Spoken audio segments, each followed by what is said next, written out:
সরকারের বেতন পায়, মাদ্রাসা ইবতেদায়ী মাদ্রাসা কেন পাবে না? অবশ্যই পেতে হবে। শিক্ষার মান, স্কুল যদি ভালো করে মাদ্রাসা কেন পারবে না? অবশ্যই পারতে হবে, পারবে।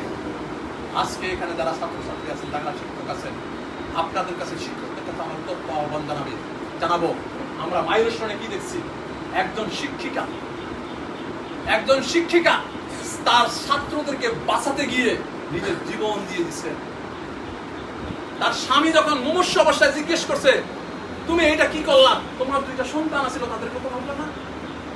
ওই মহিলা মুমূর্ষু অবস্থায় বলছেন, ওই শিক্ষিকা মুমূর্ষু অবস্থায় বলছেন, এরাও আমার সন্তান, আমি তো এদের ভিতরে আমার সন্তানকে দেখছি। আমি এই মাদ্রাসার যারা শিক্ষক আছেন তাদেরকে উদ্যত আহ্বান জানাবো, এই যে বাচ্চাটা প্রতিটা ছাত্রের দিকে আপনি আপনার সন্তানকে যখন দেখবেন, তখন অবশ্যই এদের লেখাপড়ার দিকে আপনার মনোযোগটা আস্থার সাথে চলে আসবে।